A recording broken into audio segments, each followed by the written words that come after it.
ეს პატარა არსება, რომელიც ხელში მიჭირავს, სულ რამოდენიმე დღის წინ ვიპოვე ქუჩაში.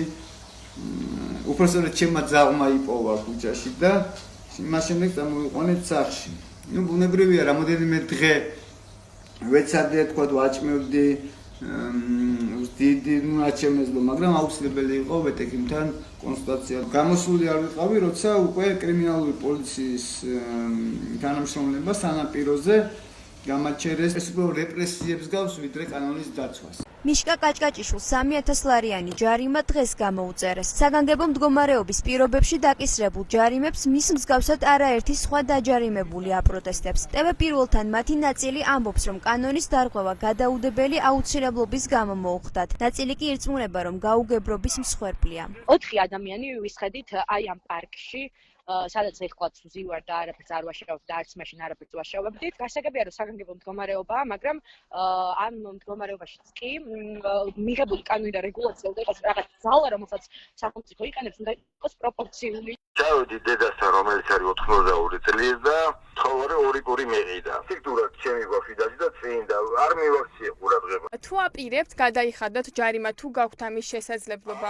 დიდი თანხაა და ვერ შევწდები რა, ეხლა 3000 ლარს დევნილი ადამიანი ძალიან გამიჭირდება. აფიაქში შემეძლო მეგონა მიღადადილება. ხელის გაჭრილი მქონდა და საბუთი მაკრო შემეძლია აფიაქში სიარული. თუ აპირებთ გადახდას ან გასაჩივრებას ხომ არ აქვთ? საიდან ქალბატონო დევნილი ვარ, რომელი თავშესაფარი წარმა. საგანგებო მდგომარეობის შემოღებიდან დღემდე გამოწერილი ჯარიმების საერთო ოდენობა 15 მილიონ ლარს აჭარბებს. მონაცემები ფლანგვის დეტექტორმა დათვალა. არასამთავრობო ორგანიზაციაში ამბობენ, რომ ეკონომიკური კრიზისის ფონზე მთავრობამ მოსახლეობას ფინანსური ტვირთი დაუმძიმა. კვლევა მაჩვენა ის, რომ 15 მილიონ ლარზე მეტი სახელმწიფომ უნდა აღოიხოს მოქალაქეების ჯიბიდან აი ამ ერთთვიანი საგანგებო მდგომარეობის დასრულების შემდეგ და ეს რიცხვი კიდევ უფრო გაიზრდება. იმ პირობებში უნდა ამოიღოს ეს მოქალაქეების ჯიბიდან, როცა პირიქით კიდევ უფრო მეტად ეკონომიკური და სოციალური კრიზისი დაიწყო და ეს უფრო მეტად გამწვავდება. დაჯარიმებულები დასახმარებლად არასამთავრობო ორგანიზაციებს მიმართავენ. რას ასაჩივრებენ ეს ადამიანები და რა სახის შენიშვნები აქვთ იურისტებს? საქართველოს ახალგაზრდა იურისტთა ასოციაციას ბოლო პერიოდში არაერთმა მოქალაქემ მომართა დახმარების თხოვნით. კონკრეტული პირები არ ეთანხმებიან მათ მიმართ მიღებულ ადმინისტრაციულ სამართალ დარღვევათა ოქმებს.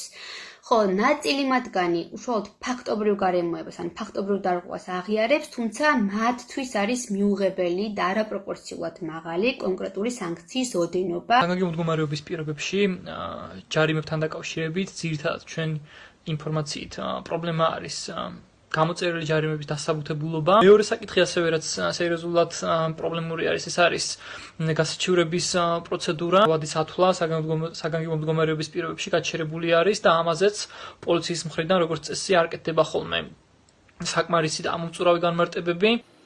ჯარიმების კონსტიტუციასთან შესაბამისობას ასაჩივრებს პოლიტიკური ორგანიზაცია გირჩი. თიაზით საგანგებო მდგომარეობის დროს მიღებული აკრძალვები ვირუსის პრევენციის ნაცვლად წინასაარჩევნო მიზნებისთვის მისი მმართველი პარტიის სასარგებლოდ გამოყენების შესაძლებლობას ქმნის. არიან კიბურში, საარჩევნო კამპანიაში არიან ჩვეულებრივად და პიარის მიზნით იყენებენ ამას. თუ ნახავენ, რომ ამ ჯარიმების აღსრულება მათთვის პოლიტიკურად წამგებიანია და პოლიტიკურად წამგებიანი შეიძლება იყოს იმ ხალხაზრისით, რომ არჩევნები უნდა იყოს შემოდგომას, იზამენ იმასაც, რომ ამ ადამიანებს ჩამოაყალიბონ ეს ჯარიმები. შინაგან საქმეთა სამინისტროში განმარტეს, რომ ჯარიმის გადაუხდელობის შემთხვევაში აღსრულების მექანიზმი მხოლოდ მას შემდეგ გამოქმედება, რაც საგანგებო მდგომარეობის დასრულების შემდეგ გასული იქნება 10 დღე.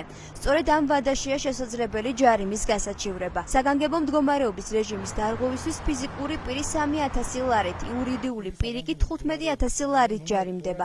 ამ დროისათვის უცნობია, რამდენ ადამიანს აქვს გადახდილი დაკისრებული ჯარიმა.